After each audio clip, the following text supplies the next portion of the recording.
Hey, so tonight we're going to dive into what dating was like in the Victorian era, and trust me, if you think modern dating is complicated with all the apps and mixed signals, wait until you hear about the maze of etiquette books, chaperones and social rules that governed every single interaction between men and women in the 1850s.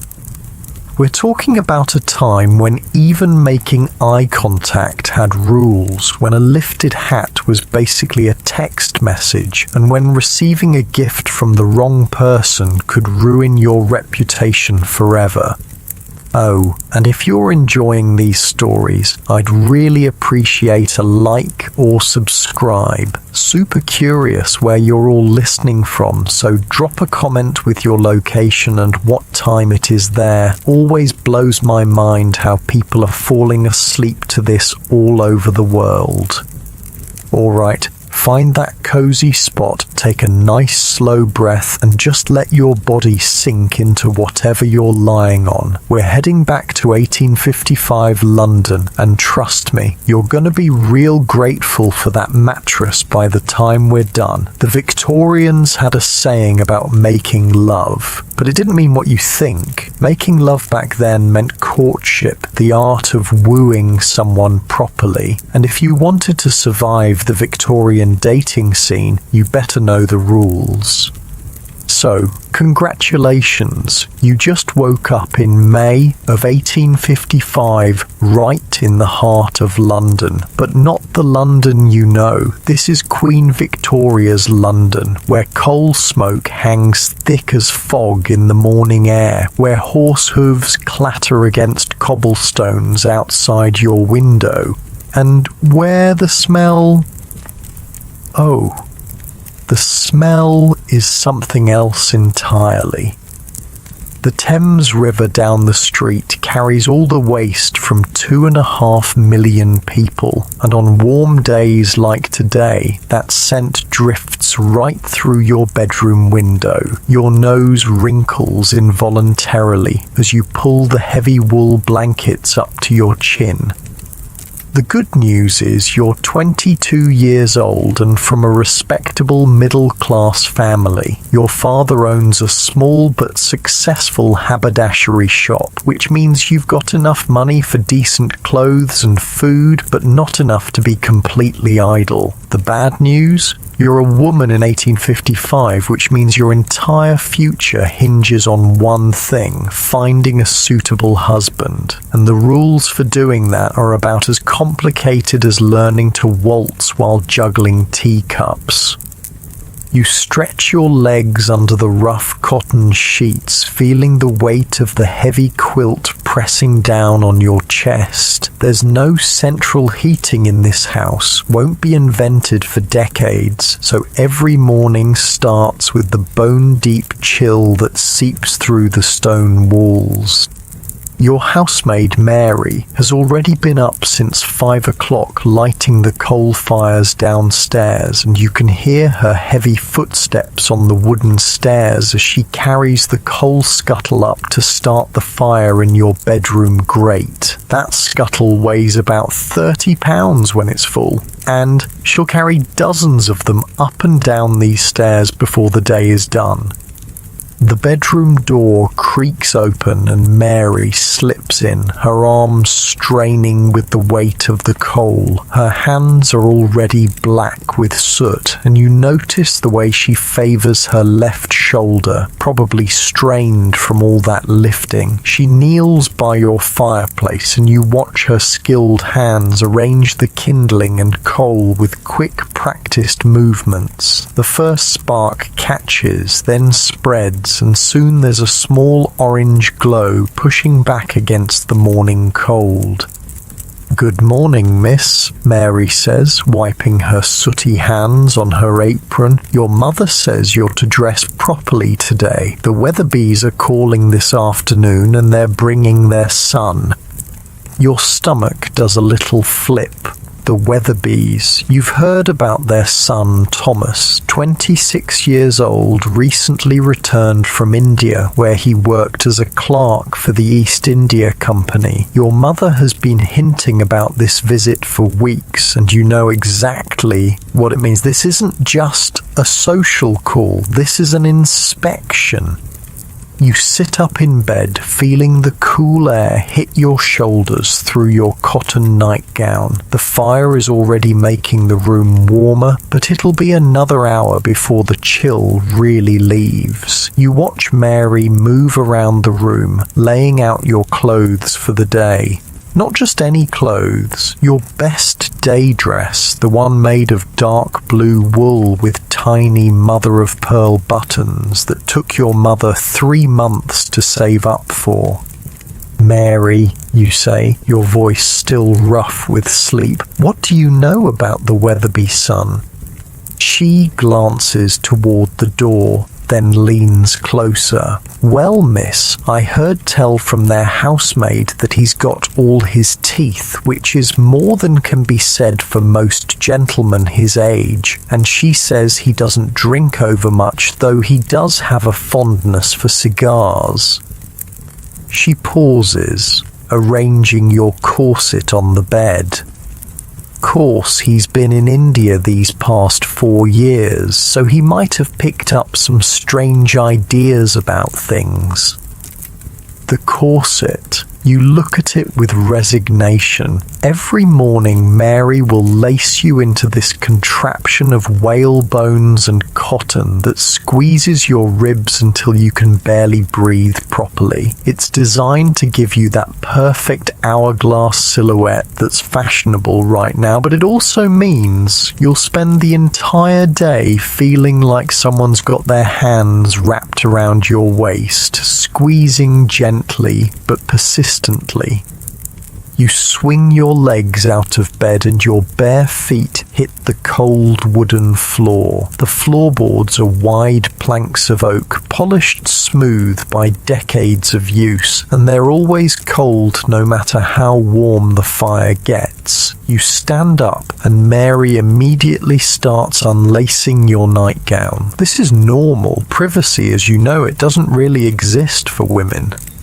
Mary has seen you naked thousands of times, and she'll continue to dress and undress you until you marry, at which point your husband's valet or your own lady's maid will take over.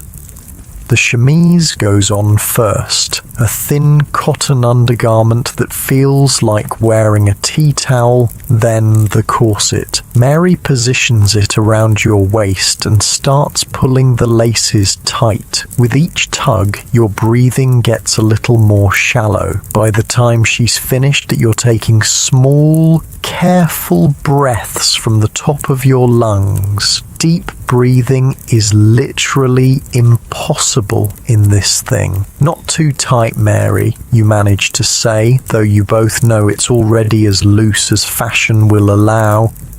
Course not, miss. Your mother specifically said you should be able to speak clearly when the gentleman calls. Next come the layers. First, a bustle pad that ties around your waist, essentially a small pillow that pushes your skirt out behind you in the fashionable bell shape. Then petticoats. 3 of them, each one adding bulk and weight. By the time Mary drops your dress over your head, you're wearing about 15 pounds of fabric, and that's before we even get to the shoes. The shoes are kid leather, soft and buttery to the touch, but completely flat. Heels won't become fashionable for another few decades. They button up the side with tiny pearl buttons that Mary fastens with a special hook. Your feet, encased in cotton stockings, feel secure, but not particularly comfortable. These shoes weren't made for walking long distances. They were made for sitting in parlours and taking short, graceful steps. While Mary pins your hair into the elaborate style that's currently fashionable, parted severely in the middle, then swept back into a low chignon with carefully arranged curls framing your face. You think about what this afternoon might bring. The Weatherby visit is essentially a job interview, except the job is wife, and the interview involves sitting in your family's front parlour making polite conversation while both sets of parents watch every word, every gesture, every expression. If Thomas Weatherby finds you suitable, he might ask your father for permission to call on you. If your father agrees, then begins the formal courtship process, which could last anywhere from a few weeks to several months. During this time, you'll never be alone with him. Every conversation will happen under the watchful eye of a chaperone, usually your mother or your maiden aunt Caroline, who lives with your family and has strong opinions about everything. Mary finishes with your hair and steps back to examine her work. You look at yourself in the small hand mirror on your dressing table. The face staring back at you is pale, fashionably so, since tanned skin means you work outdoors like a servant. Your lips are their natural colour, since makeup is considered improper for unmarried ladies. Your eyebrows are your own, dark and well-shaped. The overall effect is meant to suggest innocence, modesty, and good breeding. "You look lovely, miss," Mary says, and you can tell she means it. "Now, shall I bring up your breakfast?" Breakfast arrives on a tray: porridge with a small amount of cream, toast with butter, and tea that's strong enough to strip paint. The porridge is filling but bland. The toast is actually quite good. The bread was baked fresh this morning by the cook, and the tea is exactly what you need to wake up fully. You eat carefully, mindful of your tight corset and the fact that any spill will show on your dark dress. After breakfast, your mother appears in your doorway. At 45, she's still an attractive woman, though the years of childbearing and constant worry about money have etched fine lines around her eyes. She's wearing her second best dress, dark brown wool with black trim, and her hair is arranged in a style similar to yours but more severe. "Good morning, dear," she says, stepping into your room and closing the door behind her. "We need to have a little talk before this afternoon." You set down your teacup and give her your full attention. These little talks usually contain important information. "Now you know why the Weatherbys are coming," she begins, settling herself on the edge of your bed. "Thomas needs a wife and you need a husband. It's a practical arrangement, but that doesn't mean it can't be a pleasant one if you both conduct yourselves properly." She pauses, smoothing her skirt. "I've been corresponding with Mrs. Weatherby, and she's told me some things about her son that you should know. He's well educated, he has prospects for advancement in his company, and he's saved a considerable amount of money during his time in India. He's also, according to his mother, eager to settle down and start a family." You nod, though your stomach is doing nervous little flips. Starting a family, that's a polite way of referring to the physical aspects of marriage that no one ever discusses directly, but that hover over every courtship like a shadow. Now, there are some rules you absolutely must follow this afternoon, your mother continues. First, you must not accept any gifts from him, no matter how small. A gentleman should not be giving gifts to a lady he's not engaged to, and accepting them suggests that you're encouraging his attentions inappropriately. This is straight from the etiquette books that your mother reads religiously. The Young Lady's Friend, published in 1837, specifically warns that one gift will lead to another and encouragement to offer their hearts to you. Second, you must not touch him in any way. No shaking hands unless he's formally introduced by your father, and even then, keep it brief. If he offers you his arm, you may take it lightly, but otherwise, keep your hands folded in your lap.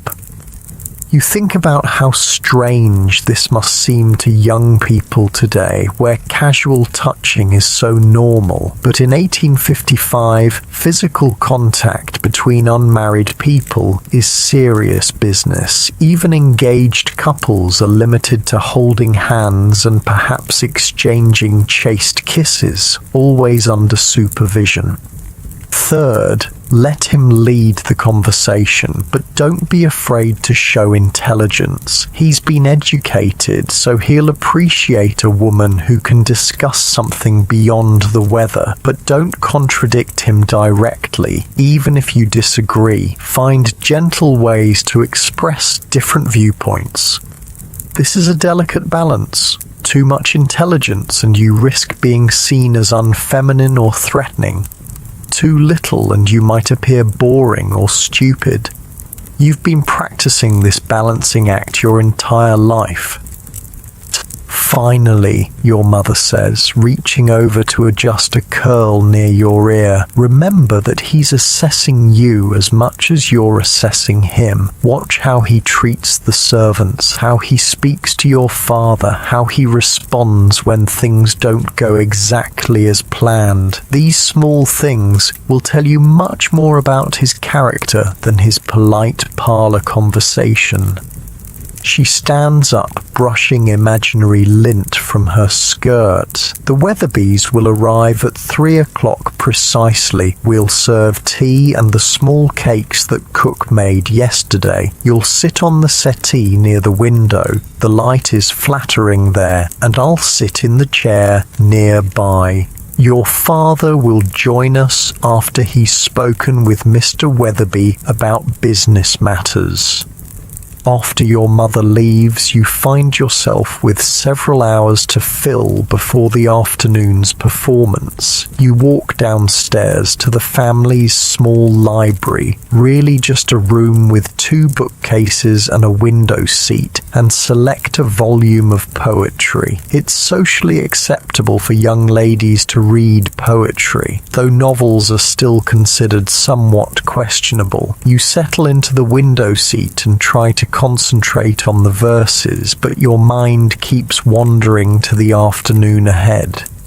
The house around you is coming to life. You can hear Cook banging pots in the kitchen as she prepares the midday meal. The housemaid is sweeping the front steps, a job that has to be done twice daily because of all the coal smoke and horse droppings in the street. Your father is in his study, going over the shop's account books. The house smells of coal fire, beeswax polish, and the lavender water your mother uses to freshen the linens.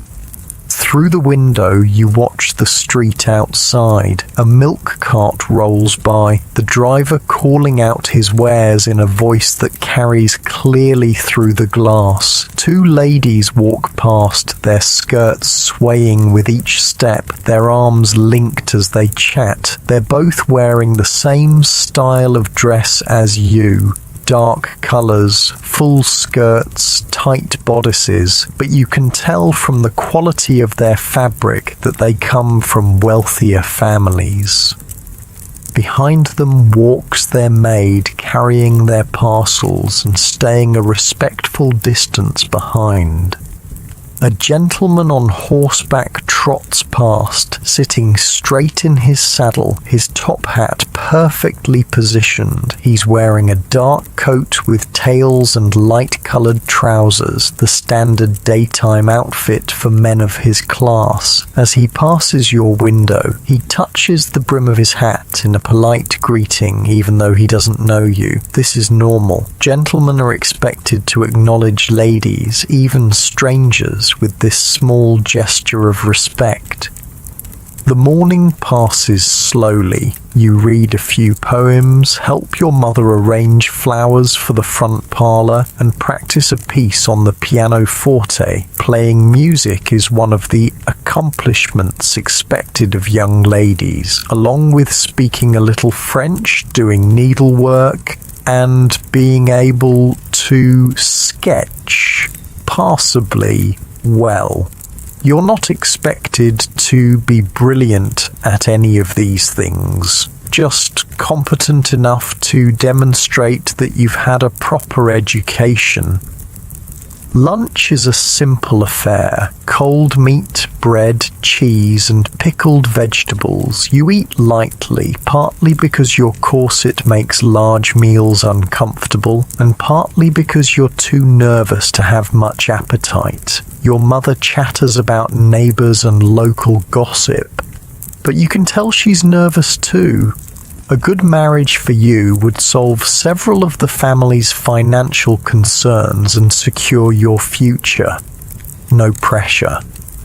At 2:30, your mother declares it's time for final preparations. You go upstairs to check your appearance one more time. Mary has laid out fresh gloves, white cotton ones that button at the wrist, and your small locket, the only jewellery considered appropriate for an unmarried lady receiving visitors.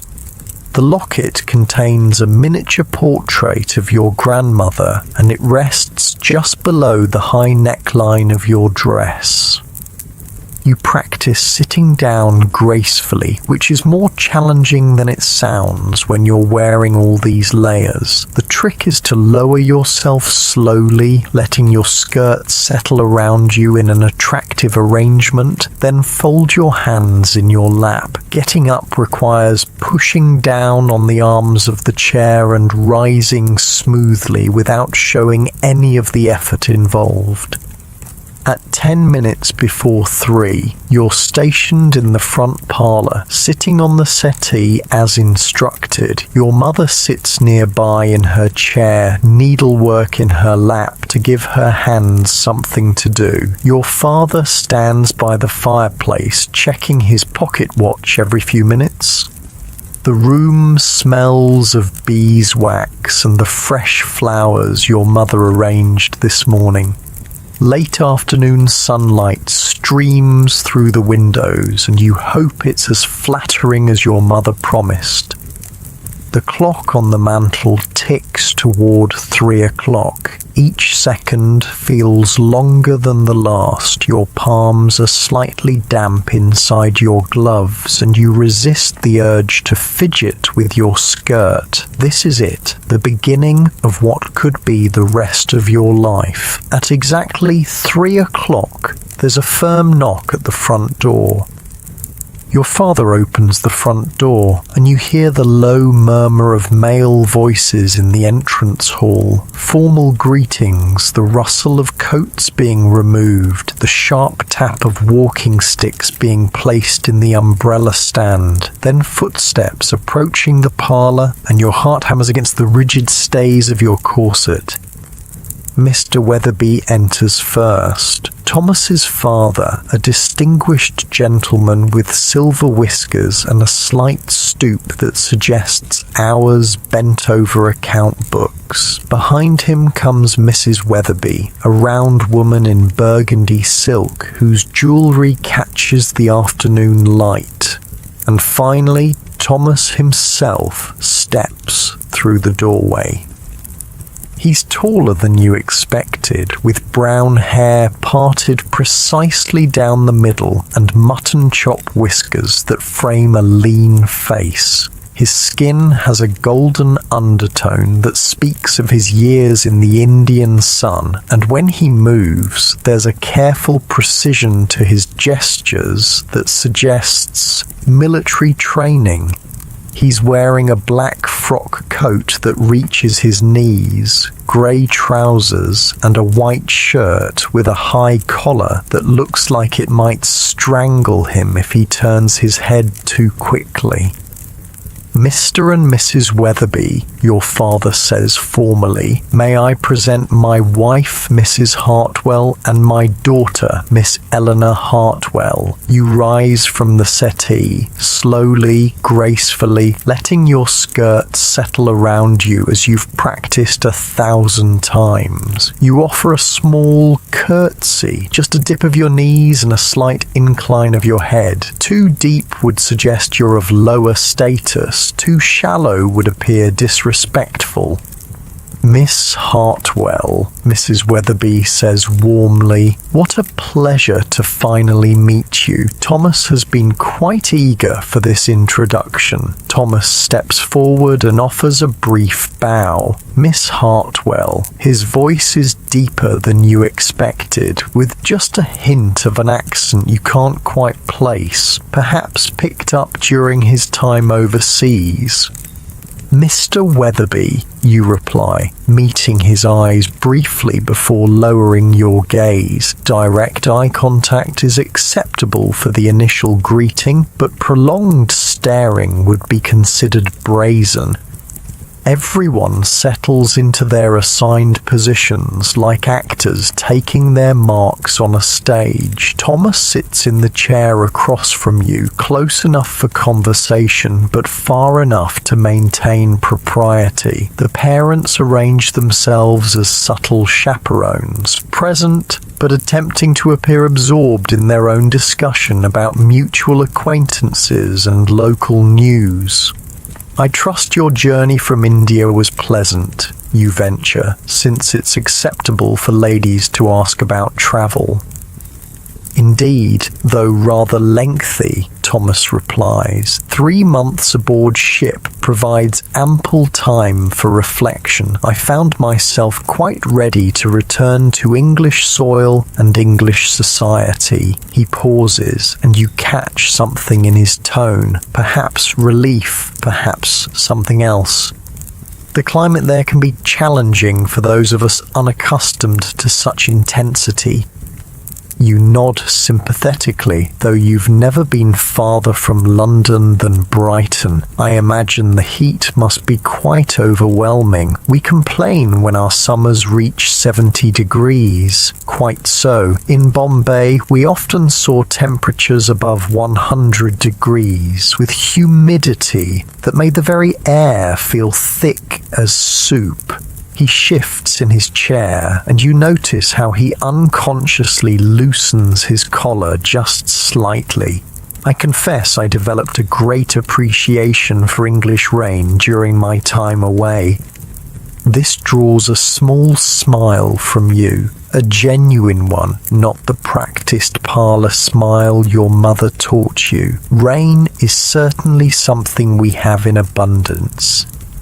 The conversation continues in this careful dance. Thomas tells you about the markets in Bombay, the exotic fruits he learned to enjoy, the challenge of managing clerks who spoke a dozen different languages. You share your own much smaller experiences, the books you've been reading, the music you've been practicing, your observations about life in London. Each topic is safe, appropriate, designed to reveal character without venturing into anything too personal.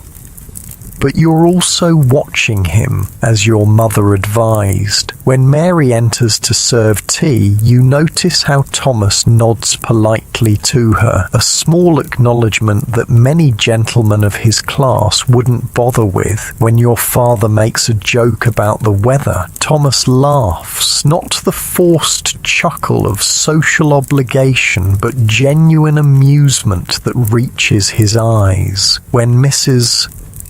Weatherby accidentally knocks over her teacup, sending hot liquid splashing across the small table. Thomas immediately rises to help, producing a clean handkerchief without being asked. "Oh, how clumsy of me," Mrs. Weatherby flutters, dabbing at the spill. "Not at all," your mother soothes, while Mary quickly appears with a cloth to clean up the mess. These things happen, but you've noticed something else. When the teacup clattered to the floor, Thomas flinched. Not just a normal, startled response, but something deeper. His hands tensed for just a moment, and his eyes darted toward the door as if assessing an exit route. It lasted only seconds before he regained his composure, but you filed the observation away. Something about sudden loud noises affects him more than it should. The formal portion of the visit lasts exactly 1 hour, as etiquette demands. Any shorter would suggest disinterest, any longer would be presumptuous. As the Weatherbys prepare to leave, Thomas requests a brief word with your father, a conversation that takes place in the hallway, just out of earshot, but visible to everyone in the parlour. Through the doorway, you watch your father nod several times. Thomas gestures occasionally as he speaks, his hands moving with that same careful precision you noticed earlier. After perhaps 5 minutes, they shake hands, and your father's expression suggests the conversation went well. "Miss Hartwell," Thomas says, returning to the parlour, "with your father's permission, I would be honoured to call on you again, perhaps Sunday afternoon, if that would be agreeable." Your heart does a little skip. This is it, the formal beginning of courtship. That would be very pleasant, Mr. Weatherby. After they leave, your mother immediately begins the post-visit analysis. "Well, he seems quite respectable," she says, settling back into her chair. "Good posture, clean fingernails, polite to the servants. And did you notice how he helped when I spilled the tea? Shows consideration." Your father joins the discussion. He saved quite a respectable sum during his time in India, he reports, enough to establish a household without requiring assistance from either family, and his prospects with the company appear sound. But you're thinking about that moment when the teacup fell, about the careful way Thomas moved, about the slight tightness around his eyes when he spoke of the challenging climate in India. There are layers here that the formal courtship process isn't designed to reveal. Sunday arrives with unseasonable warmth for late May. You're dressed in your second best gown, pale green cotton with tiny white flowers, a colour that your mother says brings out your eyes. This time there's no corset crisis, no nervous breakfast. You're beginning to understand the rhythm of these visits.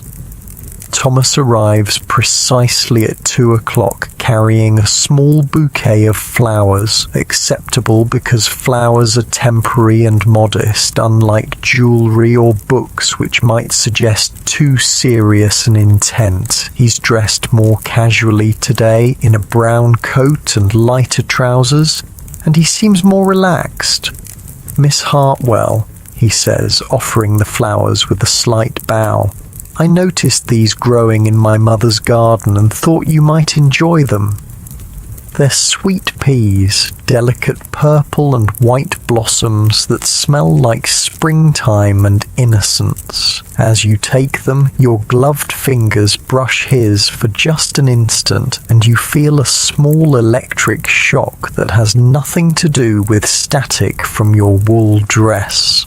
They're lovely, you say, burying your face in the fragrant petals to hide the flush you feel rising in your cheeks.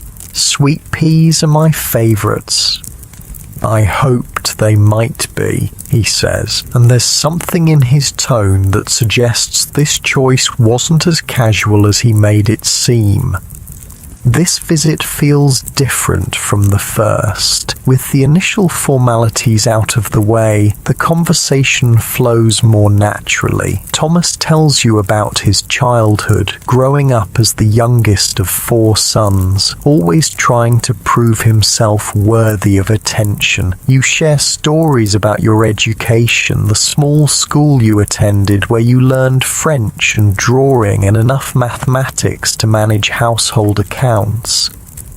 I confess, Thomas says during a lull in the conversation, I find London quite overwhelming after 4 years in smaller communities. The noise, the crowds, the pace of everything. Sometimes I wonder if I've forgotten how to be properly English. There's a vulnerability in this admission that surprises you. Gentlemen aren't supposed to express uncertainty or weakness, yet here he is, acknowledging that the transition home hasn't been as smooth as expected. Perhaps, you say carefully, it's not about being properly English, but about finding your own way of being English. 4 years is a long time. You've had experiences that most of us can't imagine. He looks at you with something approaching surprise, as if he hadn't expected such understanding. You're very perceptive, Miss Hartwell. Over the following weeks, Sunday visits become routine. Thomas calls every Sunday at 2 o'clock, staying for exactly the prescribed hour. Sometimes you sit in the parlour, sometimes you walk in the small garden behind your house, always with your mother or Aunt Caroline within sight. The conversations grow deeper, more personal, though still bounded by the limits of propriety. You learn that Thomas has nightmares sometimes. He mentions this obliquely when explaining why he often looks tired on Monday mornings. You discover that he writes poetry, though he's too embarrassed to share any with you. He tells you about the strange foods he learned to enjoy in India, the festivals he witnessed, the complexity of managing business relationships across cultural divides. In return, you share your own carefully guarded thoughts, your frustration with the limits placed on women's education, your secret ambition to travel, to see places beyond London's sooty borders, your love of novels, though you're careful not to mention the more scandalous ones you borrow from your friend Catherine. During your 4th Sunday visit, Thomas makes a request that sends your pulse racing. Miss Hartwell, he says, glancing toward where your mother sits with her needlework, I wonder if you might consent to accompany me to the exhibition at the Crystal Palace next Saturday, with proper chaperonage naturally. This is significant. Attending a public event together represents a new level of courtship, a semi-public declaration that you're officially keeping company. Your mother's needle pauses in her embroidery as she waits for your response. I would be delighted, you say, trying to keep your voice steady despite the flutter of excitement in your chest.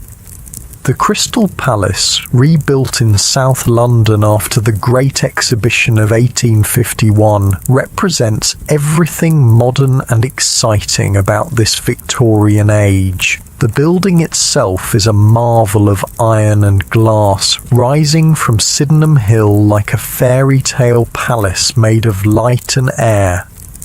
Inside, there are gardens, fountains, exhibits from around the world, and enough wonders to fill days of exploration. Saturday arrives bright and clear. You're dressed in your absolute best, a dress of deep blue silk that took your mother 6 months to save for, with a matching jacket and a small hat adorned with ribbons. Your gloves are pristine white kid leather, and you carry a small beaded reticule that contains your handkerchief, smelling salts, and a few coins. Thomas arrives with a hired carriage, an open landau that will allow for proper supervision while providing the adventure of travelling together. Aunt Caroline, selected as chaperone for her stern demeanour and eagle eyes, settles herself in the facing seat. She's wearing her most forbidding expression and her sharpest hat, the one with the feathers that seem to point accusingly at anyone who might consider impropriety. The drive through London is an adventure in itself. The streets teem with traffic, carriages, omnibuses, carts and riders on horseback, all competing for space on roads that were never designed for such volume. Street vendors call out their wares: fresh flowers, penny a bunch, hot pies, meat pies, sweep your chimneys, soot away. Thomas points out landmarks as you pass them: the new Houses of Parliament with their Gothic towers, Westminster Abbey with its ancient stones blackened by coal smoke, the bridges spanning the Thames where barges heavy with goods wait their turn at the docks. The river itself is thick with traffic, steamboats belching black smoke, sailing ships with their forest of masts, and the constant parade of smaller craft ferrying people and goods across the murky water. As you travel south of the river, the character of the neighbourhoods changes. Gone are the grand squares and elegant terraces of central London. Here the houses are smaller, crowded closer together, and the air smells of industrial smoke mixed with something less pleasant. The kind of smell that comes from too many people living in too small a space with inadequate sanitation. But then you climb Sydenham Hill and suddenly the Crystal Palace rises before you like something from a dream. The enormous structure catches the afternoon light and throws it back in 1,000 brilliant sparkles. Gardens stretch in all directions, filled with exotic plants and elaborate flower beds that form intricate patterns when viewed from the palace's elevated terraces. It's magnificent, you breathe, forgetting for a moment to be properly reserved. Indeed it is, Thomas agrees, offering you his arm as you step down from the carriage. Though I confess it reminds me a bit of some of the palaces I saw in India, this Victorian confidence in iron and glass and human ingenuity. Inside the palace, you're immediately overwhelmed by the scale and variety of everything. The central nave stretches seemingly forever, filled with fountains and exotic plants that tower overhead. There are exhibits on every conceivable subject, the latest industrial machinery, collections of butterflies from around the world, displays of native crafts from the far reaches of the British Empire, and artistic installations that blend science with beauty.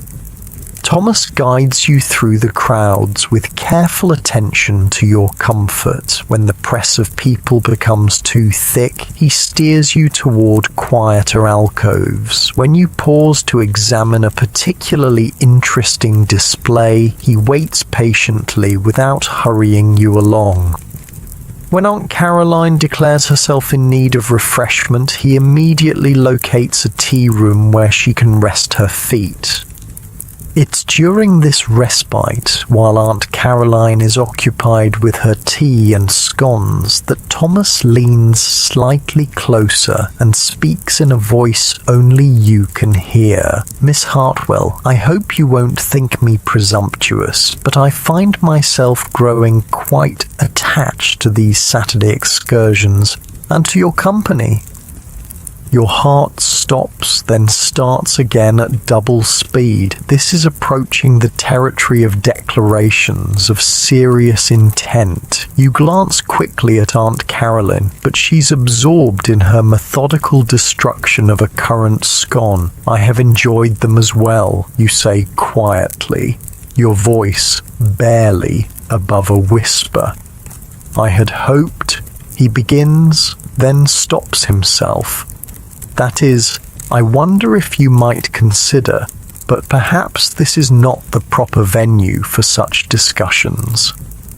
You understand perfectly. He's testing the waters, approaching the question of engagement without actually asking it yet. According to all the rules, such conversations should happen first with your father, then with you, and certainly not in a public tea room with your aunt 3 feet away.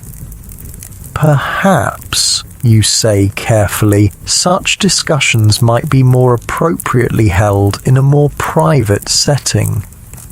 The look that passes between you carries enough electricity to power the palace's new gas lights. He understands that you're not rejecting his implied suit, merely suggesting proper protocol, relief and something deeper. Anticipation, affection flicker across his features.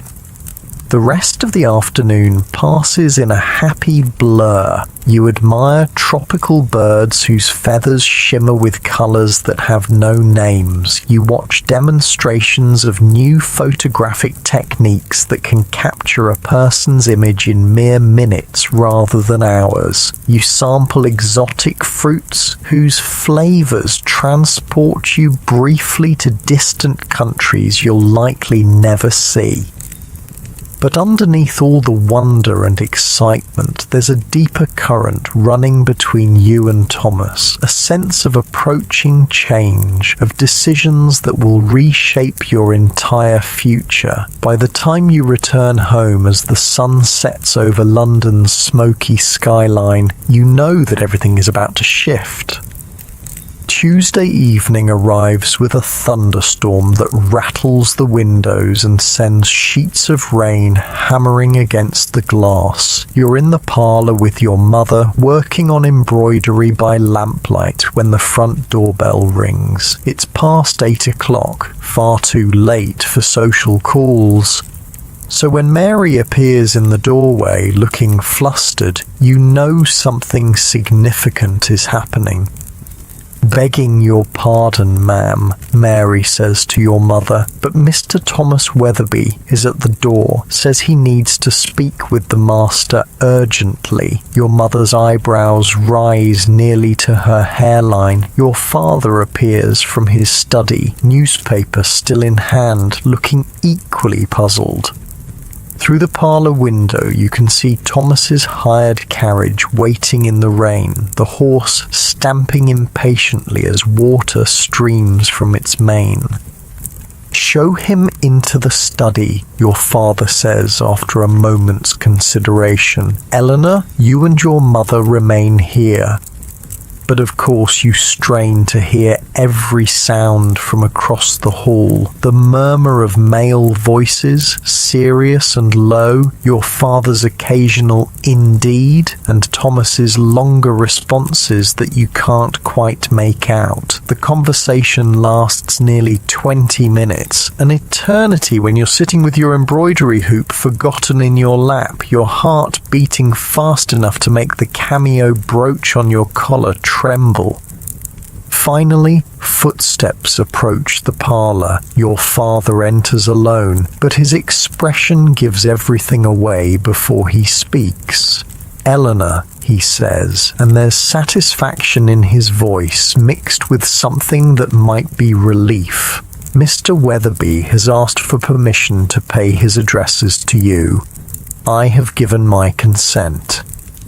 The embroidery hoop slides from your nerveless fingers and hits the floor with a soft thud. This is it. Thomas wants to marry you. After 6 weeks of careful courtship, he's ready to make it official. He wishes to speak with you tomorrow afternoon, your father continues. I told him to call at 2 o'clock. Your mother will be present, naturally, but he'll be permitted to make his proposal directly to you. Your mother lets out a little squeak of excitement that she immediately tries to suppress. Oh, Eleanor, we must decide what you'll wear, and we should have cook prepare something special, and perhaps we should move the good china from the cabinet to... Mother, you interrupt gently, though your own excitement is making your hands shake slightly. Perhaps we should see what he has to say first.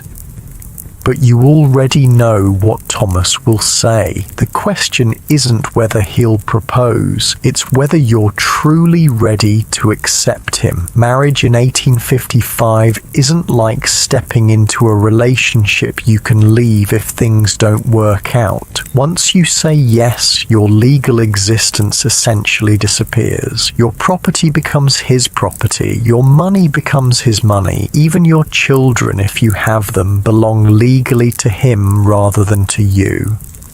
Yet, what choice do you really have? At 22, you're already approaching the age where people will start whispering about you being on the shelf. Your family can't afford to support you indefinitely, and Thomas seems kind, intelligent, and genuinely fond of you.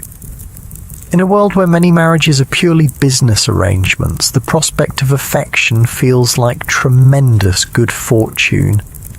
Wednesday crawls by with agonizing slowness. You change clothes 3 times before settling on a dress of soft grey wool with violet trim, serious enough to show you understand the gravity of the occasion, but pretty enough to remind Thomas why he's proposing in the first place.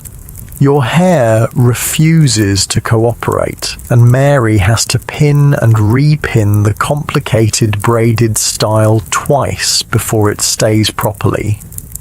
At precisely 2 o'clock, Thomas arrives carrying a small velvet box that makes your stomach perform acrobatics. He's wearing his best black coat and a fresh white shirt with a collar so stiff it looks like it might cut his throat if he turns his head wrong. His hands are shaking just slightly as he removes his gloves. Miss Hartwell, he says formally, though his eyes are warm. Mrs. Hartwell. He nods to your mother, who has positioned herself in the corner chair with her needlework, close enough to supervise, but far enough to provide the illusion of privacy. You sit on the edge of the settee, your back straight, your hands folded in your lap. Thomas takes the chair across from you, the same arrangement as those first visits, but now everything feels different, electric, final. Miss Hartwell, Thomas begins, then stops and takes a deep breath. Eleanor, if I may, I have spoken with your father, and with your permission, I would like to speak directly to your heart. This is the moment when everything changes. You nod, not trusting your voice. These past weeks of knowing you have been among the happiest of my life, he continues, his voice gaining confidence. Your intelligence, your kindness, your strength of character, all of these qualities have made me realize that I cannot imagine my future without you in it. He slides from his chair to one knee beside the settee, the velvet box now openly displayed in his hands. Eleanor Hartwell, would you do me the tremendous honor of becoming my wife? The ring inside the box is modest but beautiful, a small diamond surrounded by tiny pearls set in yellow gold. It's not flashy or ostentatious, but it's clearly been chosen with care and represents a significant expense for a man in Thomas's position. Yes, you whisper, then find your voice. Yes, Thomas, I would be honored to accept. His relief is so obvious that you almost laugh. He takes your left hand in his, the first time you've touched without gloves, and slides the ring onto your fourth finger. His hands are warm and slightly rough, probably from his years overseas, and the touch sends a little shiver up your arm. There, he says softly. Now it's official. From her corner, your mother makes a small sound that might be a suppressed sob of happiness. When you look over, she's dabbing at her eyes with her handkerchief while trying to appear absorbed in her embroidery. The rest of the visit passes in a blur of practical discussions. The engagement will be announced in next Sunday's paper. The wedding will take place in 6 months, giving you time to prepare a trousseau and Thomas time to secure appropriate housing. He's found a small house in Kensington, 3 bedrooms, a proper kitchen and a tiny garden that will be available to rent come autumn. I know it's not grand, Thomas says, his voice slightly apologetic, but it's respectable and it's near enough to my office that I can walk to work in good weather. It sounds perfect, you assure him, and you mean it. The idea of having your own household, your own space to arrange as you please, feels like the most luxurious thing imaginable. After Thomas leaves, your mother immediately begins what she calls engagement planning. Lists appear overnight. What needs to be purchased, what needs to be sewn, which relatives need to be informed. The next few months will be a whirlwind of preparation unlike anything you've experienced. But first, there are the immediate changes that come with being officially engaged. Starting the very next Sunday, Thomas is permitted to take you on unchaperoned walks. The first time you step out together without your mother trailing behind feels like the most daring thing you've ever done.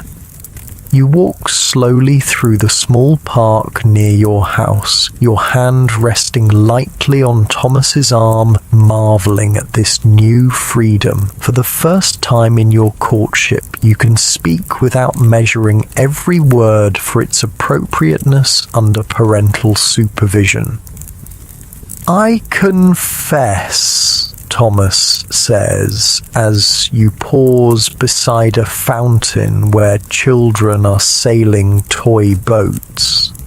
I've been terrified for weeks that you might refuse me.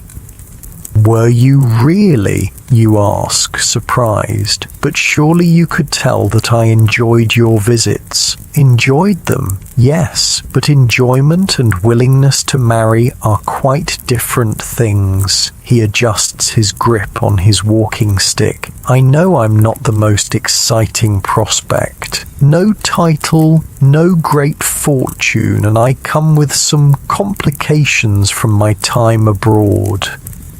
You think about those moments when loud noises made him flinch about the careful way he sometimes held himself as if expecting pain. Everyone has complications, Thomas. The important thing is whether two people can face them together. He stops walking and looks at you with an expression you can't quite read. You're very wise for someone so young. I'm not that young, you protest. 22 is quite grown up. Of course it is, he says quickly. I didn't mean to suggest, that is, I sometimes feel much older than my 26 years. India has a way of aging a person. Over the following weeks, these unchaperoned walks become precious to both of you. Away from the formal constraints of parlour visits, Thomas begins to reveal more of himself. He tells you about the fever that nearly killed him during his second year in Bombay, about the colleague who cheated him out of a promotion, about the overwhelming relief he felt when the ship carrying him home finally cleared the harbour.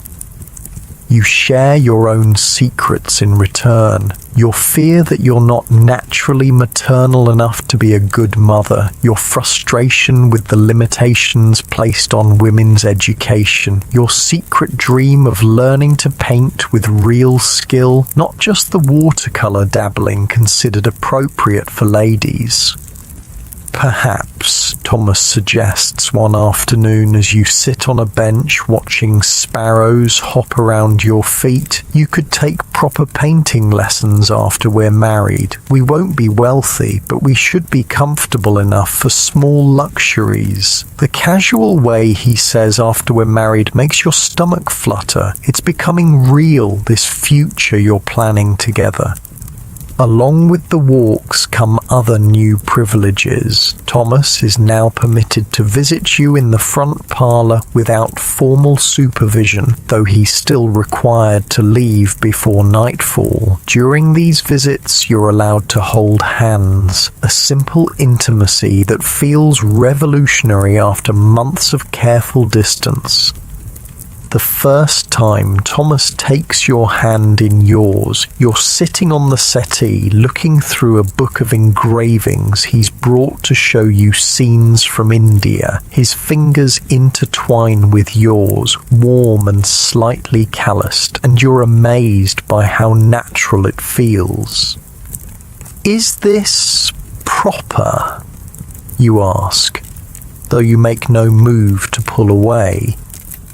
Perfectly proper for an engaged couple, he assures you.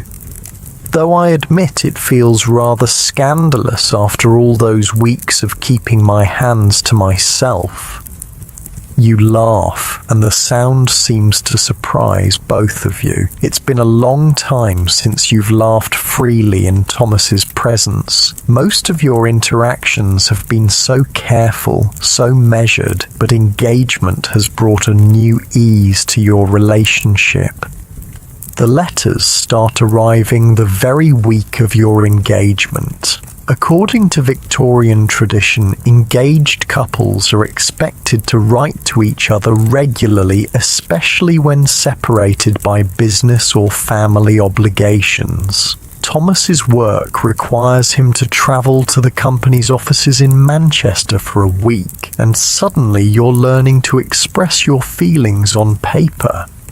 My dear Eleanor, his first letter begins. I have been gone only 2 days, yet I find myself missing our conversations more than I anticipated. Manchester is a busy city, full of the noise and smoke of industry, but I confess I would trade all its bustling energy for another quiet walk through your neighbourhood park.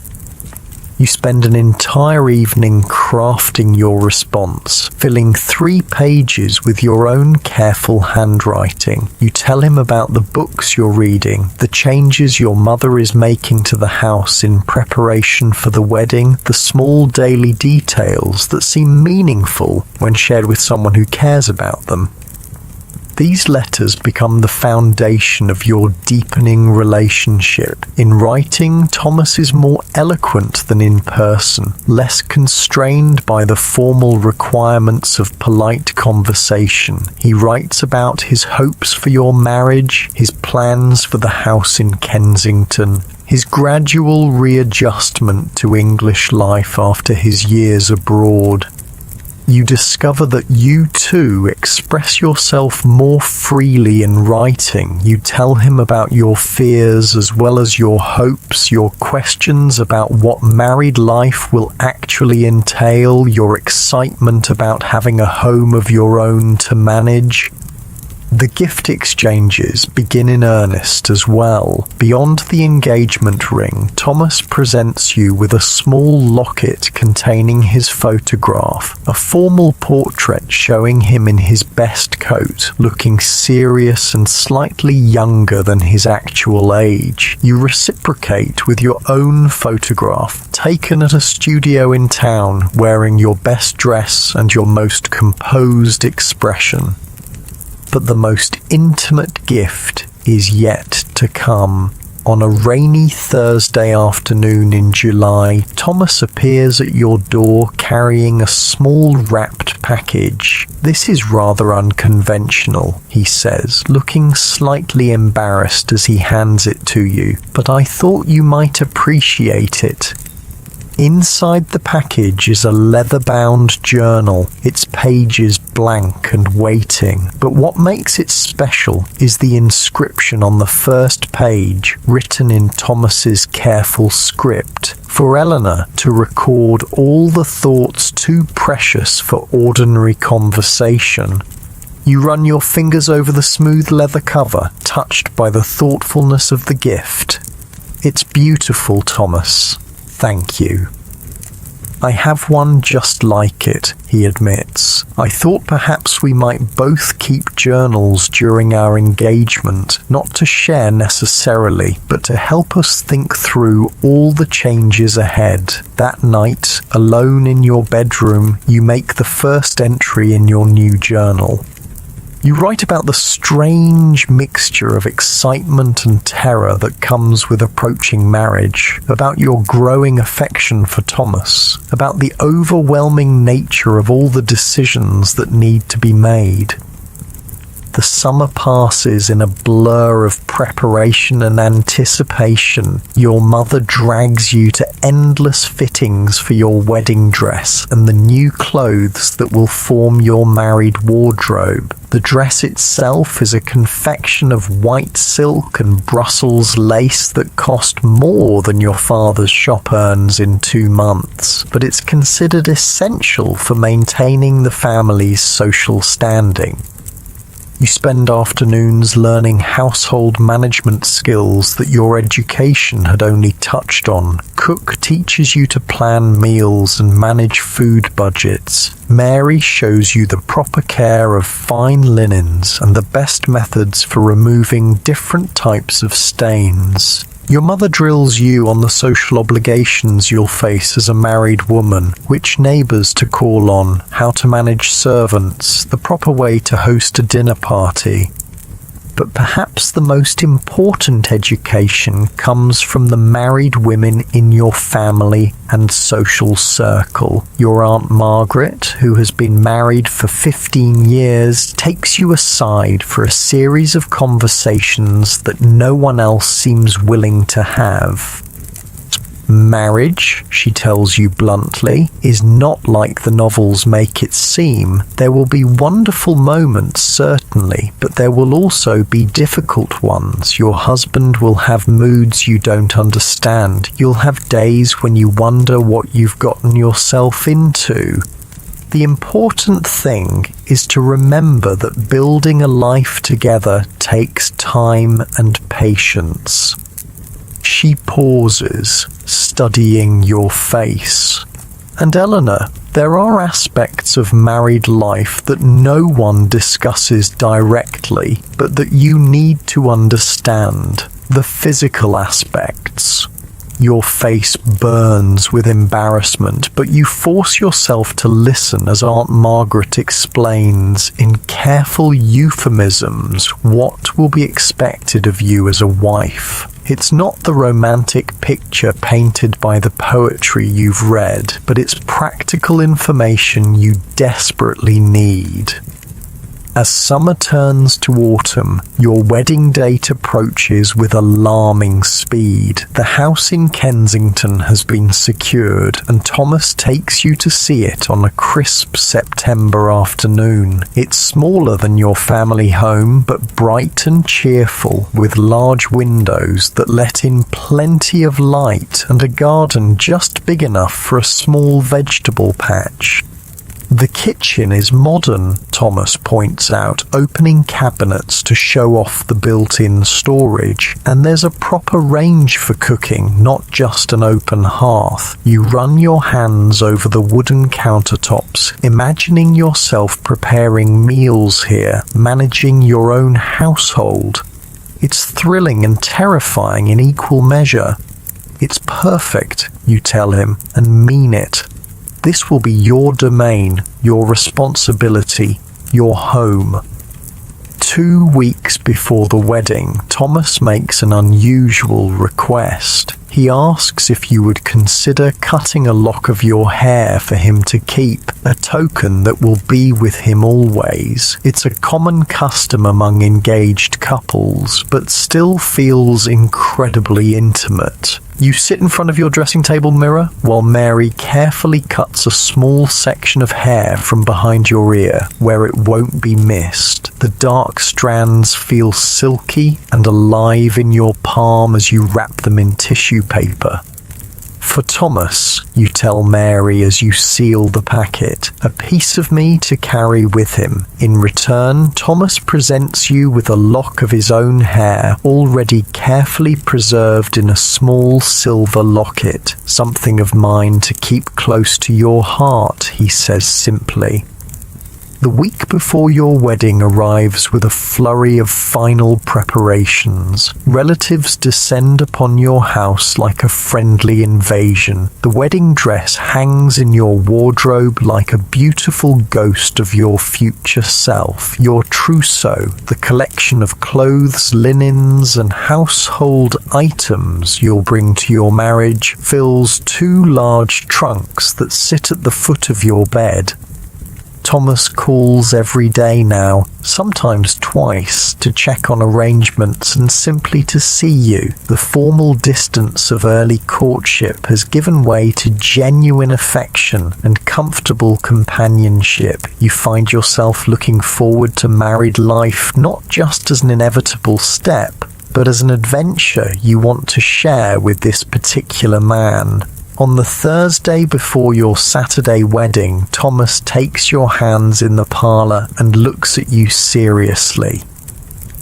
Eleanor, he says, I want you to know that whatever challenges we face as husband and wife, I will always strive to be worthy of the trust you're placing in me, and I will strive to be worthy of yours, you reply, meaning every word.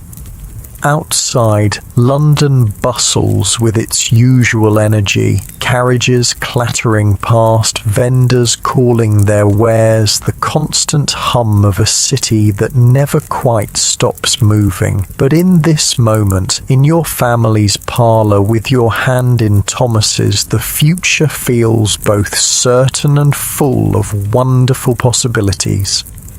Saturday morning arrives grey and drizzling, the kind of London weather that makes everything look like a watercolour painting left out in the rain. You wake before dawn in your childhood bedroom for the last time, listening to the familiar sounds of the house stirring to life around you. Cook is already banging pots in the kitchen 3 floors below, and you can hear your father's heavy footsteps as he paces the library, probably rehearsing the speech he'll give at the wedding breakfast. Your wedding dress hangs on the wardrobe door like a luminous ghost, the white silk and lace catching what little light filters through the rain-streaked windows. In a few hours, you'll put it on and become Mrs. Thomas Weatherby, trading your identity as Eleanor Hartwell for an entirely new existence. Mary appears with your breakfast tray, but the usual porridge has been replaced with delicate toast points and weak tea, your mother's concession to the likelihood that your nervous stomach won't tolerate anything heavier. Your hands shake slightly as you lift the teacup, and you notice Mary watching you with something between excitement and sympathy. Nervous, miss? She asks softly as she begins laying out your undergarments. terrified, you admit, then immediately feel guilty for the confession. Young ladies are supposed to approach marriage with joy and anticipation, not gut-churning fear, but Mary just nods knowingly. That's natural, miss. My sister said the same thing on her wedding morning. Said she felt like she was about to jump off a cliff without knowing what was at the bottom.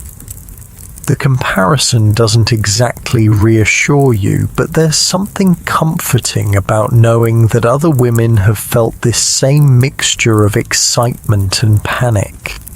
Your mother bustles in shortly after breakfast, already dressed in her best gown of deep purple silk, a colour that shows her status as mother of the bride, while remaining appropriately subdued. Behind her comes Aunt Caroline, your cousin Margaret, and Mrs. Patterson from next door, all armed with pins and ribbons and strong opinions about how your hair should be arranged. The process of getting dressed takes nearly 3 hours. First the chemise, thin cotton that feels like nothing against your skin. Then the corset, laced tighter than usual to give you the perfect silhouette for your wedding gown. Today, Mary pulls the laces until you can barely draw a full breath, but you don't protest. On your wedding day, discomfort is expected in service of beauty.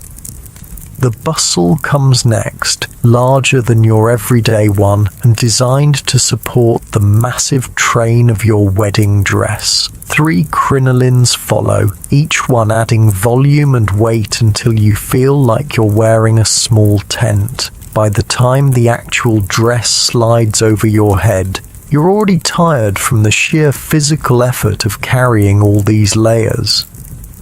But when Mary fastens the final pearl button and steps back, the reflection in your mirror takes your breath away. The woman looking back at you is elegant, sophisticated, beautiful in a way that your everyday self never manages to achieve. The dress transforms you into someone worthy of a proper Victorian wedding. Your hair has been arranged in an elaborate style with white silk flowers woven through the braids and curls. A delicate veil of Brussels lace, borrowed from your grandmother's wedding ensemble, cascades from a small tiara that catches the lamplight. Your only jewellery is Thomas's engagement ring and a simple strand of pearls that belonged to your mother. You look like an angel, your mother whispers, and there are tears in her eyes that she's trying very hard not to let fall.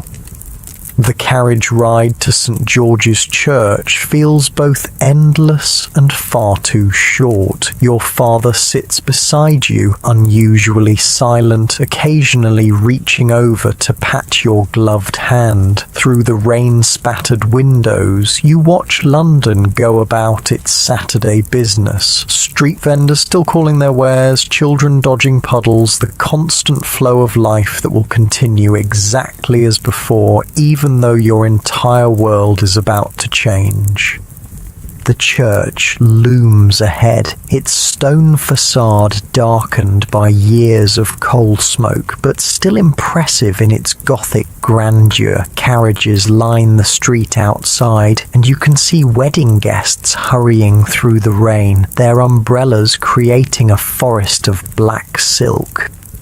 Your father helps you from the carriage, careful not to step on your train, and suddenly you're standing in the church vestibule with rain drumming on the roof overhead and the scent of wet wool and old stone filling your nostrils. Through the heavy oak doors, you can hear the murmur of voices as guests take their seats. "Ready, my dear?" your father asks, offering you his arm. You nod, not trusting your voice, and the doors swing open. The church is full, more people than you expected, faces both familiar and strange turn towards you with that peculiar mixture of curiosity and sentimentality that weddings inspire. Candles flicker in the grey morning light, casting dancing shadows on the stone walls. The organist begins the processional, and suddenly you're walking down the aisle on your father's arm, your train rustling behind you like autumn leaves. But all you can see is Thomas standing at the altar in his best black coat with his hands clasped behind his back. When your eyes meet his, he smiles. Not the formal social smile you've grown accustomed to, but something warmer and more personal. Something that says this isn't a performance or a social obligation, but the beginning of something real between the two of you. The ceremony itself passes in a blur of ancient words and ritual responses. You hear yourself promising to love, honour and obey, to cleave unto Thomas, forsaking all others, to accept him as your wedded husband until death parts you. The weight of these vows settles around your shoulders like a heavy cloak, but when Thomas slips his mother's gold wedding band onto your finger, his hands are steady and warm. I now pronounce you man and wife, the rector declares, and suddenly it's official. You are married. You belong to Thomas now, legally and socially and in every way that matters to Victorian society. The kiss Thomas gives you is brief and chaste, appropriate for a church full of witnesses, but you feel the promise of more intimate moments in the gentle pressure of his lips against yours. When you turn to face the congregation as Mr. and Mrs. Weatherby, the world looks slightly different than it did an hour ago. The wedding breakfast takes place at your family home, which has been transformed for the occasion. The dining room table groans under the weight of an elaborate feast. Roasted fowl, ham glazed with honey, fresh bread still warm from the oven, jellies and custards, and a three-tiered cake decorated with sugar flowers that look almost real enough to smell. But you can barely eat between the tight corset and the nervous energy that hasn't left you since morning. You sip champagne, a rare luxury that makes your head feel light and floaty, and smile until your cheeks ache as guests offer congratulations and advice. Uncle William, slightly red-faced from his own encounters with the champagne, insists on giving an impromptu speech about the sanctity of marriage and the duties of wives. Aunt Margaret regales you with stories about the early days of her own marriage, most of which involve domestic disasters and misunderstandings that seem hilarious in retrospect, but probably weren't at the time. Thomas stays close to your side throughout the reception, occasionally touching your hand or murmuring reassurances when the social obligations become overwhelming. You notice how he deflects the more intrusive questions about your wedding trip and future plans, protecting your privacy even in the midst of celebration. As the afternoon wears on and the guests begin to drift away, the reality of what comes next starts to settle in. Tonight, you'll sleep in your new home as Thomas's wife. The physical intimacies that Aunt Margaret alluded to in her careful conversations will become reality.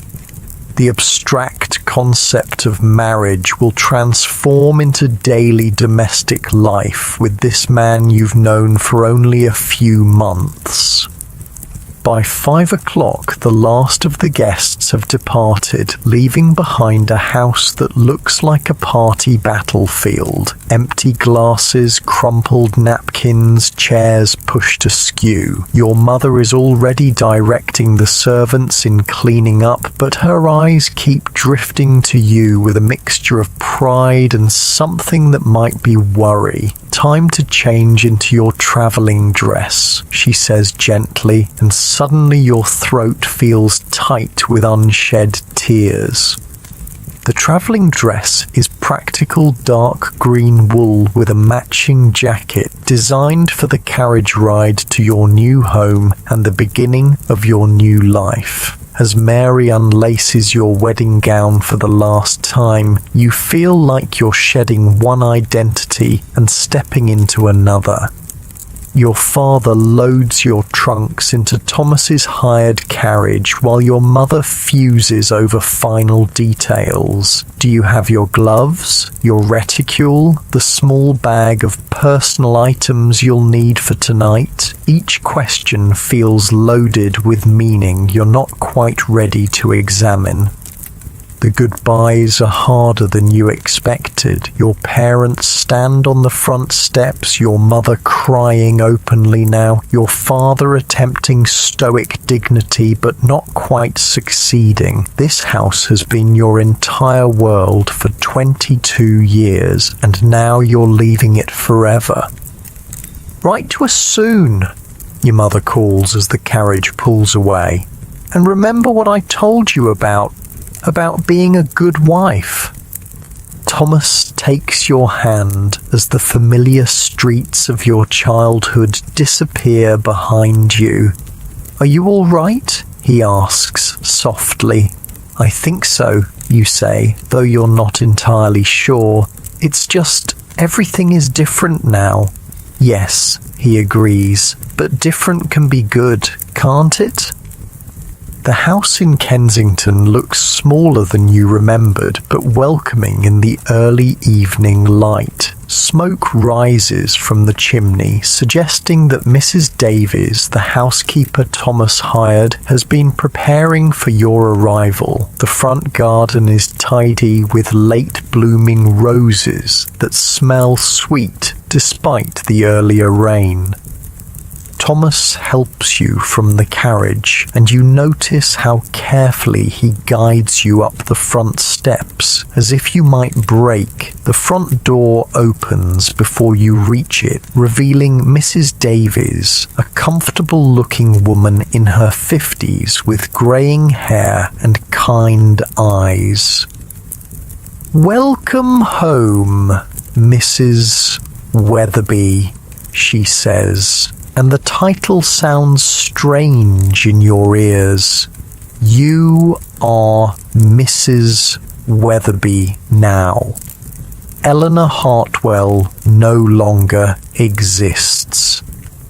The house has been prepared for your arrival with obvious care. Fresh flowers in the front parlour, a fire burning cheerfully in the grate, the scent of something delicious coming from the kitchen. Mrs. Davies leads you through rooms that are now yours to arrange and manage, explaining the household routine she's established and asking about your preferences for meals and daily schedules.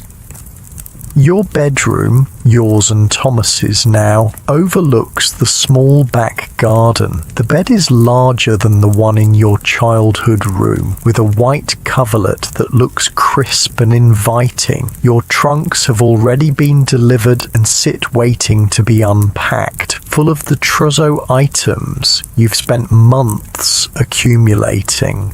Thomas hovers in the doorway, suddenly seeming as nervous as you feel. "I'll leave you to, that is, Mrs. Davies has prepared dinner for 7 o'clock, if that suits you."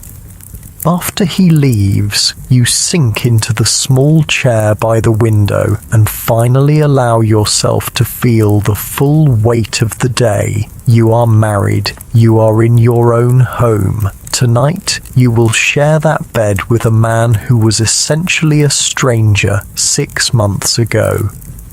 Mrs. Davies appears with a tea tray and the offer to help you unpack, but you find yourself craving a few minutes of solitude to process everything that's happened. She seems to understand, bustling away with promises to call you when dinner is ready. Dinner is served in the small dining room by candlelight, just you and Thomas at opposite ends of a table that feels both intimate and formal. Mrs. Davies has prepared roasted chicken with vegetables from the garden, and everything tastes wonderful, even though your appetite hasn't quite returned. Thomas tells you about the arrangements he's made for your first week of marriage. No visitors, no social obligations, just time for the two of you to adjust to living together. He's taken leave from his office, an unusual step that shows how seriously he's taking this transition. "I thought we might spend tomorrow arranging the books in the library," he suggests over the custard dessert. "And perhaps you'd like to see the kitchen properly to discuss meal planning with Mrs. Davies." These mundane domestic details feel both overwhelming and reassuring. This is what marriage actually is, not the romance of novels or the drama of wedding ceremonies, but the daily business of sharing a life with another person. After dinner, you sit together in the parlour, Thomas reading aloud from the evening paper while you attempt to focus on your embroidery, but the domestic tranquility feels fragile, underpinned by your awareness of what's expected to happen when you retire for the night. At 9 o'clock, Mrs. Davies appears to bank the fires and secure the house for the evening. She bids you both good night with a meaningful look that makes your cheeks burn, and suddenly you're alone with your husband in your new home. "Eleanor," Thomas says softly, setting aside his paper, "I want you to know that is... I understand this is all very new for you. We needn't... there's no pressure for anything to happen quickly." His consideration touches you deeply, even as it highlights the strangeness of your situation. You know each other well enough to feel genuine affection, but not well enough to navigate intimate physical relationship without awkwardness. "Thank you," you whisper. "That means a great deal to me." When you finally go upstairs together, Thomas shows you the small dressing room where he'll change into his night clothes, giving you privacy to prepare for bed. Alone in the bedroom, you trade your travelling dress for the fine cotton nightgown that was part of your trousseau, then sit at the dressing table to brush your hair. In the mirror, you watch yourself performing this nightly ritual in a new setting. The woman looking back at you is the same as always, but everything around her has changed. This is your room now, your mirror, your bed, your life. When Thomas returns, wearing a cotton nightshirt and dressing gown, you're sitting on the edge of the bed feeling shy and uncertain. He moves carefully, respectfully, settling on the other side of the bed with space between you.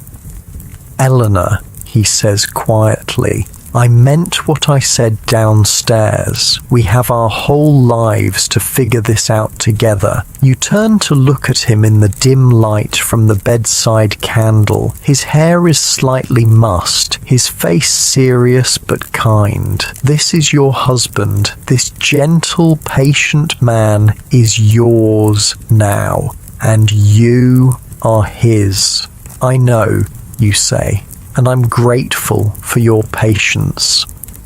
He reaches across the space between you and takes your hand, the same gesture that felt so revolutionary during your engagement, now carrying even deeper meaning. "We're going to be all right, aren't we?" he asks, and you hear the uncertainty beneath his confidence. "Yes," you say, and find that you actually believe it. We're going to be all right. The first days of marriage pass in a blur of domestic adjustment and small discoveries. You learn that Thomas likes his coffee strong and black, that he hums unconsciously while shaving, that he sometimes talks in his sleep, usually numbers and dates from his work accounts.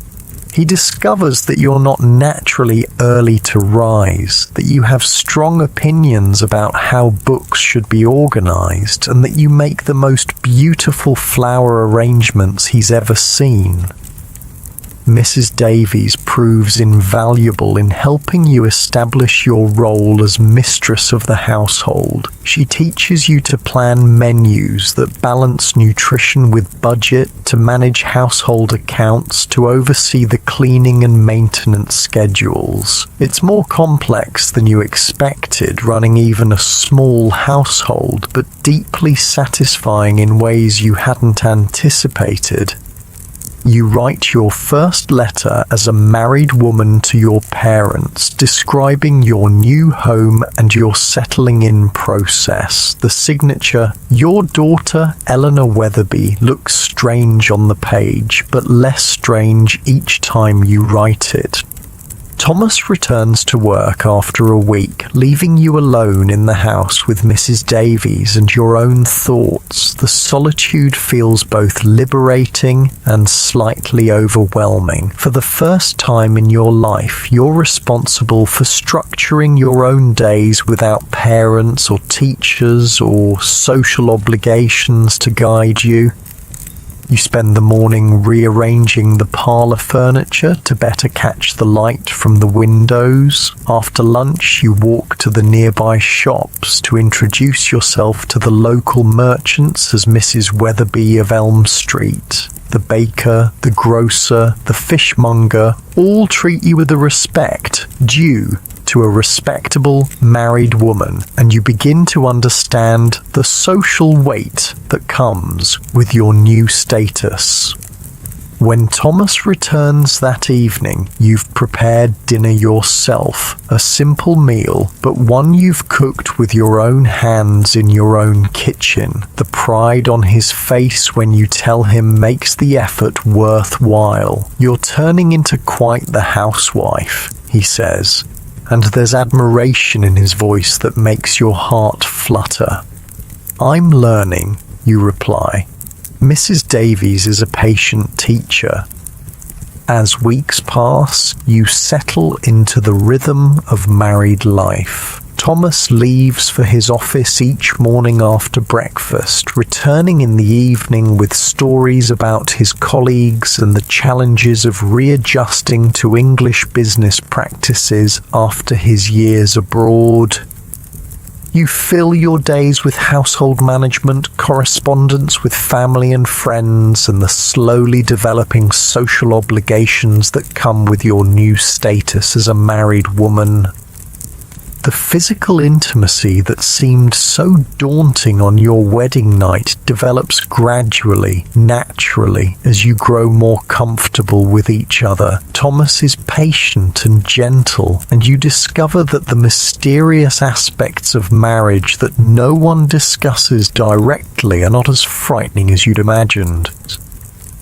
Your first dinner party as a married couple takes place 6 weeks after your wedding. 3 other couples from the neighbourhood, carefully chosen for their respectability and social compatibility. You spend days planning the menu with Mrs. Davies, polishing the good china, arranging flowers throughout the house. The evening goes well, conversation flows, the food is praised, and you receive several compliments on your hostessing skills. After the guests leave, you and Thomas sit in the parlour feeling the satisfaction of a successful social debut. "You were magnificent tonight," Thomas tells you, loosening his collar after hours of formal politeness. "I was so proud watching you manage everything so gracefully." "Were you really?" you ask, still glowing from the evening's success.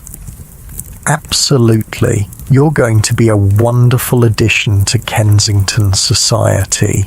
As autumn deepens into winter, you realize that you've successfully made the transition from daughter to wife, from girl to woman. The fears that seemed so overwhelming on your wedding morning have mostly faded, replaced by the comfortable routine of shared domestic life.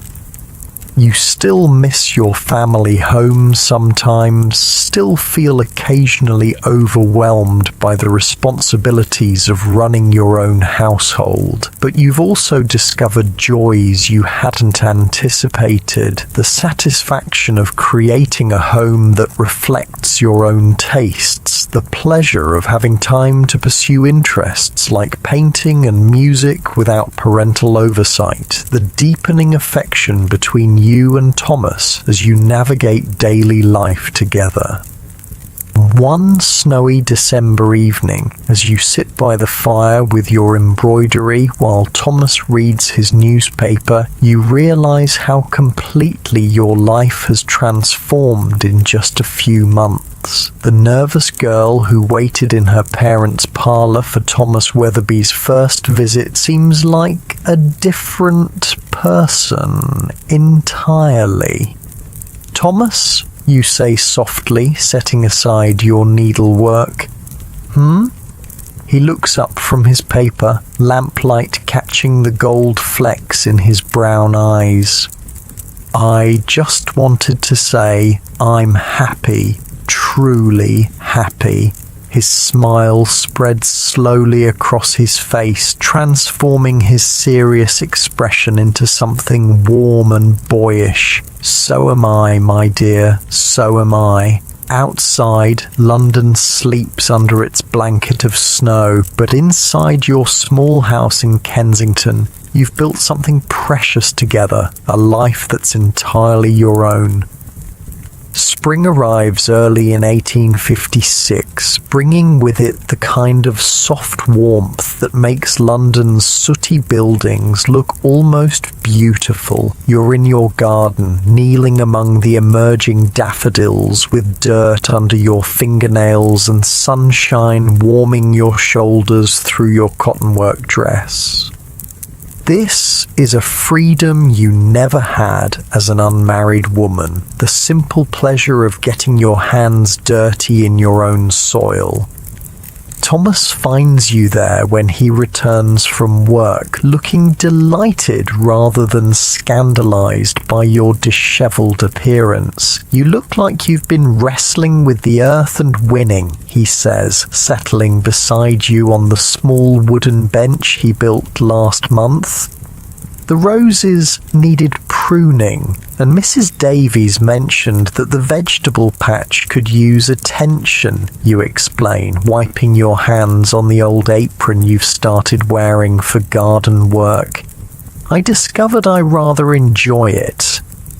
This is one of the unexpected joys of married life, the freedom to develop interests that might have been considered unsuitable for an unmarried lady. Your painting has improved dramatically now that you can hire a proper teacher rather than relying on the superficial instruction deemed appropriate for young ladies. You've started reading novels that would have been forbidden in your parents' house, discussing them with Thomas over dinner like intellectual equals.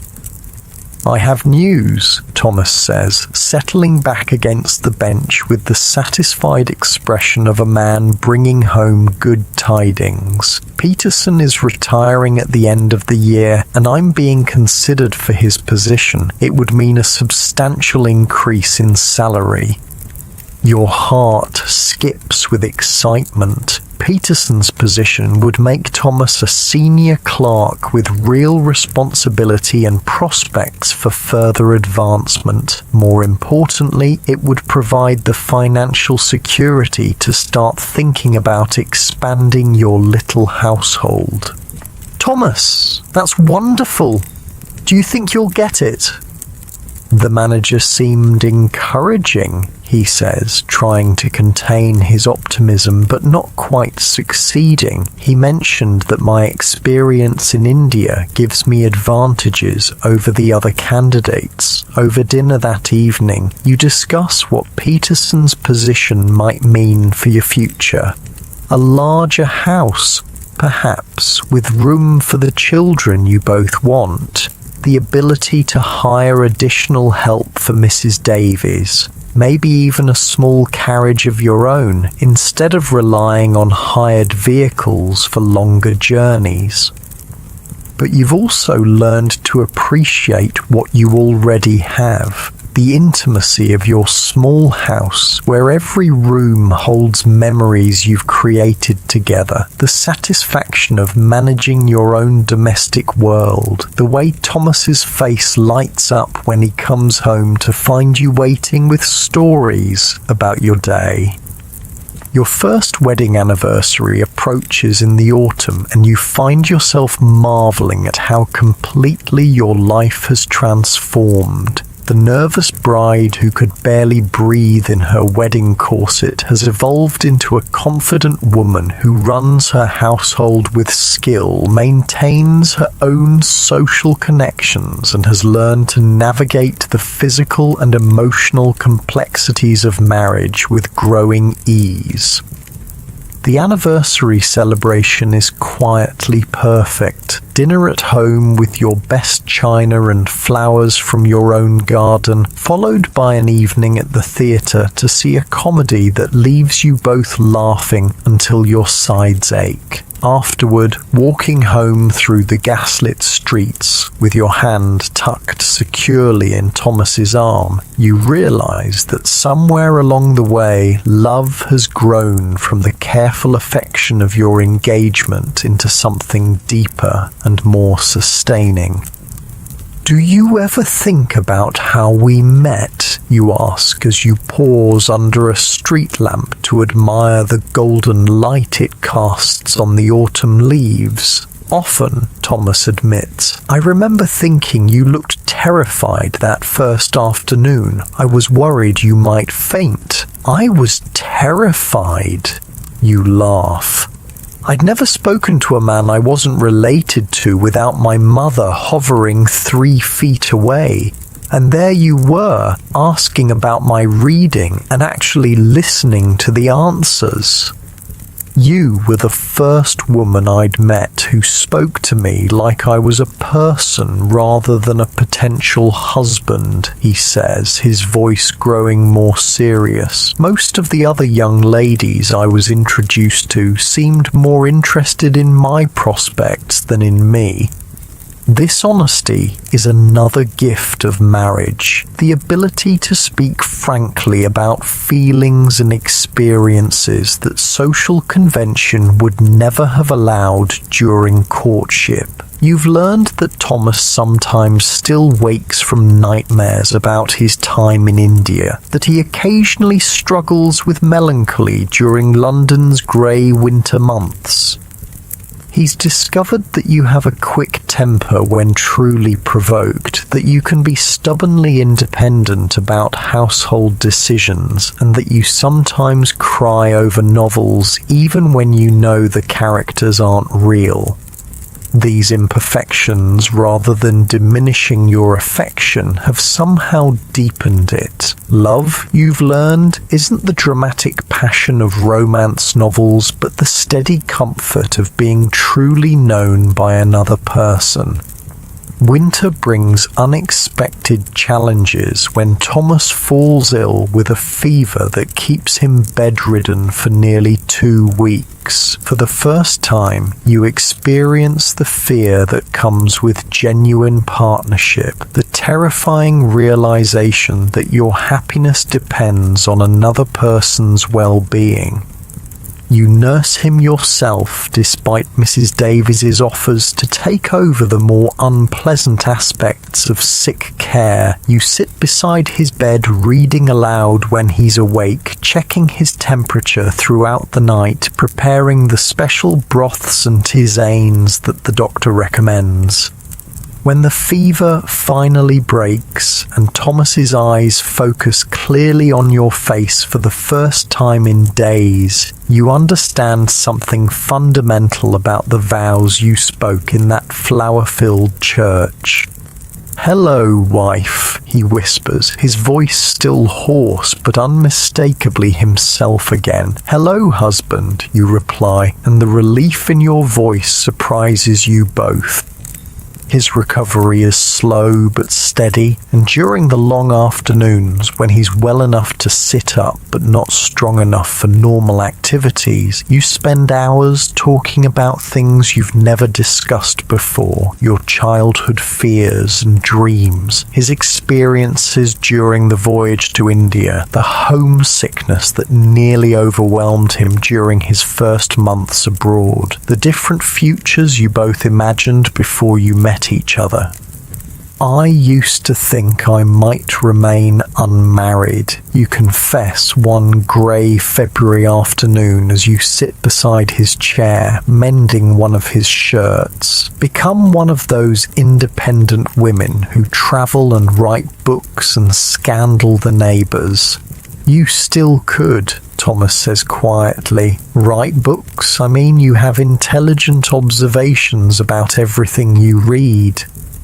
The suggestion startles you. Writing books is something respectable women simply don't do, except for moral instruction or children's stories, but the idea plants itself in your mind like a seed waiting for the right conditions to grow. When spring returns, it brings Thomas's promotion and the salary increase that comes with it. You celebrate by taking a week's holiday in Brighton, your first trip together since your wedding. The seaside town is fashionable with couples your age, and you enjoy the novelty of being tourists together, exploring the pier and the shops, walking along the beach where the ocean stretches endlessly toward France. It's during this holiday that you realize you're probably expecting your first child. The signs are still subtle, a slight queasiness in the mornings, unusual fatigue, a sensitivity to certain smells that you've never experienced before. You decide to wait until you're certain before telling Thomas, but the possibility adds a golden edge to everything you see and do. Back in London, Dr. Matthews confirms your suspicions with the kind of gentle congratulations that doctors reserve for respectable married women. You're approximately 2 months along, he estimates, which means the baby will arrive sometime in early winter. That evening you break the news to Thomas over dinner, watching his face transform from confusion to understanding to joy so pure it makes your throat tight with emotion. "A baby?" he says, as if testing the words. "Our baby?" "Our baby," you confirm, and suddenly you're both crying and laughing at the same time. The pregnancy changes everything and nothing simultaneously. Your daily routines continue much as before, but now every decision is made with consideration for the child growing inside you. Mrs. Davies begins preparing the small room next to your bedroom as a nursery. Thomas becomes almost comically protective, insisting on carrying anything heavier than a teacup and worrying whenever you're out of his sight for more than an hour.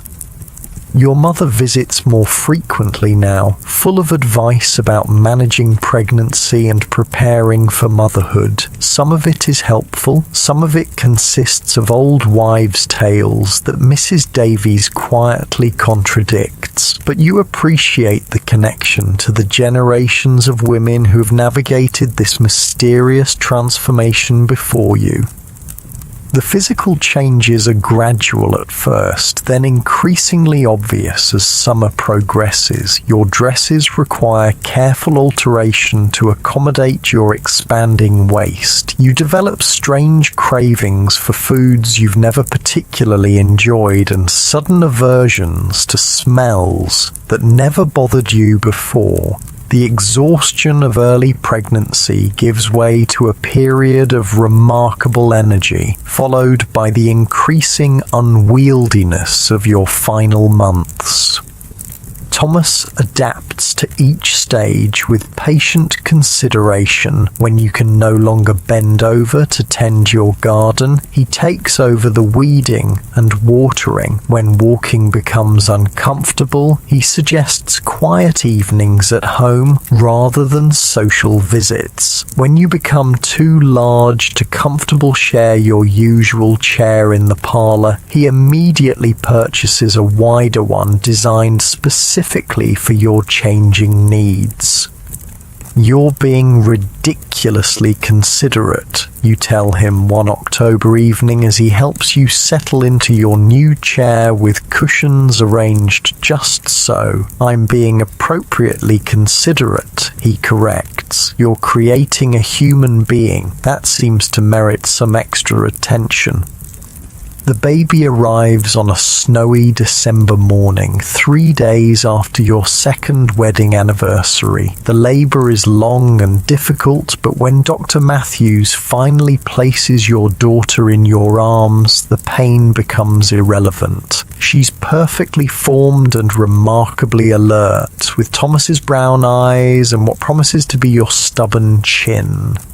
"She's beautiful," Thomas whispers, settling carefully beside you on the bed to get his first close look at his daughter. "She looks just like you."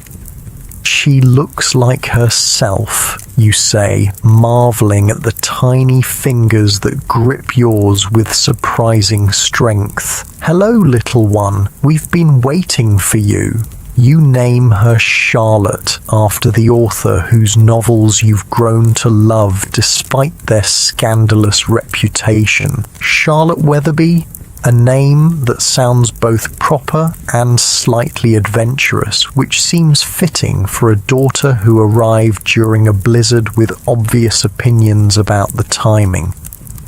The first months of motherhood are exhausting in ways you never anticipated. Charlotte proves to be a demanding baby who sleeps fitfully and nurses frequently. Mrs. Davies hires her niece Sarah to help with the additional laundry and cleaning, but much of the responsibility falls to you. Thomas helps as much as Victorian convention allows, taking over the night feedings when possible and entertaining Charlotte while you rest during the afternoons.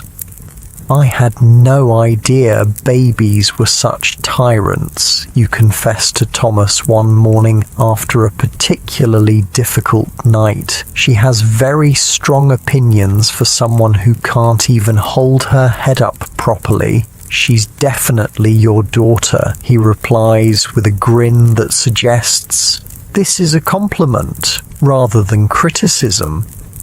As Charlotte grows from demanding newborn to alert infant to curious toddler, your household settles into new rhythms. Thomas's career continues to advance. Peterson's position has led to additional responsibilities and the promise of further promotion. You've started writing in earnest, beginning with articles for women's magazines about household management and child rearing, then gradually moving toward more ambitious projects.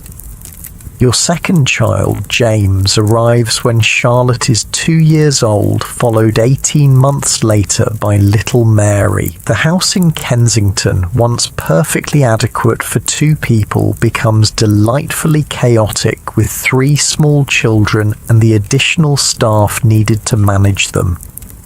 By your 5th wedding anniversary, you've become pillars of your small community. Thomas serves on the church vestry and the local school board. You organise charitable events for poor mothers and children, drawing on your own experience to advocate for practical assistance rather than moral lectures. Your dinner parties are known for their lively conversation and excellent food, and young couples often seek your advice about the early challenges of marriage. One evening in late spring, as you're putting Charlotte to bed while Thomas reads to the younger children in the nursery next door, she asks a question that takes you by surprise. "Mama, how did you know Papa was the right person to marry?" You pause in your brushing of her dark curls, considering how to explain the complex process of Victorian courtship to a 5-year-old. "Well, darling, we spent time getting to know each other very carefully. We talked about important things and discovered that we enjoyed each other's company. But how did you know he would be a good papa?" This is more difficult to answer. The Thomas who courted you so formally was kind and considerate, but you had no way of knowing he would become the father who builds elaborate dollhouses for his daughters and teaches his son to identify every type of tree in the park. "I suppose I didn't know for certain," you admit.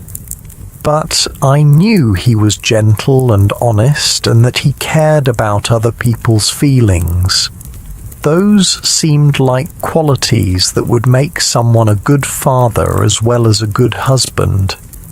After Charlotte falls asleep, you find Thomas in the parlour with a book, but he sets it aside when you settle beside him on the sofa you purchased to accommodate your growing family. "Charlotte asked me how I knew you would be a good father," you tell him. "And what did you say?" "That I recognised the qualities that matter: kindness, honesty, consideration for others." You pause, studying his face in the lamplight. "I was right, wasn't I?" "I hope so," he says quietly. "I certainly try to be." As your children grow and your marriage deepens, you often think about the elaborate social machinery that brought you and Thomas together. The etiquette books with their rigid rules, the chaperones who supervised every interaction, the formal dances of courtship that seem almost quaint in retrospect. Yet somehow, despite all those constraints and conventions, something real and lasting emerged. Two people who might never have met in different circumstances found each other and built a life together. Not the dramatic passion of romantic novels, but something more sustainable. A partnership based on mutual respect, shared values, and the kind of affection that grows stronger rather than weaker over time. On quiet evenings when the children are asleep and the house is peaceful around you, you and Thomas still sit together reading or talking about the day's events. The conversation flows as easily as it did during those early walks in the park, but now it's enriched by years of shared experience and common purpose. "Do you ever wonder what would have happened if we hadn't met?" you ask him one such evening, looking up from the letter you're writing to your cousin in Scotland. "Sometimes," he admits, "though I can't imagine it clearly anymore. This life with you and the children feels like the only real possibility." The world around you is changing rapidly. Railways have revolutionized travel, making it possible to visit distant relatives in hours rather than days. Gaslighting is becoming common in better neighborhoods, pushing back the darkness that once defined winter evenings. Photography is growing more sophisticated, allowing families to preserve images of their children at every stage of growth. but the fundamental rhythms of domestic life remain constant. Children still need to be fed and clothed and educated, households still require management and care, marriages still depend on daily kindness and consideration between partners who have chosen to link their fates together. Looking back on your journey from nervous young woman to confident wife and mother, you're struck by how the elaborate social structures of Victorian courtship, for all their rigidity and artificiality, served an important purpose. They provided a framework within which two relative strangers could evaluate each other's character and compatibility before making a commitment that would shape the rest of their lives. The constraints that once seemed so oppressive, the constant supervision, the formal rules of interaction, the careful progression from acquaintance to engagement created a space for gradual discovery. You and Thomas learned to know each other's minds before you shared physical intimacy, to appreciate each other's characters before you committed to a shared future. Modern young people, you suspect, might find such restrictions impossible to tolerate, but there was something to be said for the patience those conventions enforced, the careful building of relationship on a foundation of mutual respect and understanding. As you blow out the lamp and prepare to join Thomas upstairs, you feel a deep gratitude for the peculiar social machinery that brought you together. Without those etiquette books and chaperones, without the formal structure of calling hours and supervised walks, you might never have discovered that the serious young man from India and the nervous young woman from London could create something beautiful together. Your story began with a knock at the door on a spring afternoon in 1855, when two carefully dressed people sat in a flower-filled parlour and tried to determine whether they could build a life together. It continues now in a house full of children's laughter and the comfortable silence of a couple who have learned to be truly at home with each other. The Victorian era, with all its rigid propriety and elaborate social rules, created the framework within which love could grow slowly and surely, like roses carefully tended in a walled garden. And sometimes, just sometimes, that patient cultivation produced something rare and lasting, a partnership that could weather the storms of illness and change, the challenges of parenthood and responsibility, the simple daily work of caring for another person's happiness as carefully as your own. In the end, that's what dating was like in the Victorian era. Not the spontaneous passion of modern romance, but something more deliberate and perhaps more durable. A careful dance that allowed two people to discover whether they could trust each other with their futures, their dreams, and their deepest hopes for happiness. As you drift towards sleep in the bed you've shared for 7 years now, Thomas's breathing steady beside you and the house quiet around your sleeping children, you understand that you've been part of something larger than your individual story. You've participated in one of humanity's most enduring endeavours, the ancient dance of courtship and commitment, played out according to the particular rules of your time and place. The world will continue to change and future generations will find their own ways of discovering love and building families, but the fundamental human longing for connection, for partnership, for someone to share the joys and sorrows of life, that will remain constant no matter how dramatically the social conventions evolve.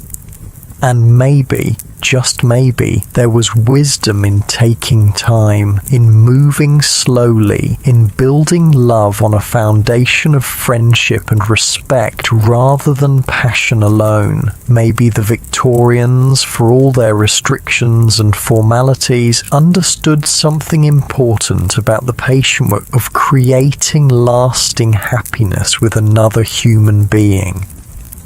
The last thing you remember before sleep claims you is Thomas's hand finding yours across the space between your pillows, a gesture that has become as natural as breathing after all these years of marriage. Tomorrow will bring its own challenges and pleasures, but tonight you rest in the security of knowing that you've chosen well, that the careful dance of Victorian courtship led you to exactly where you belong.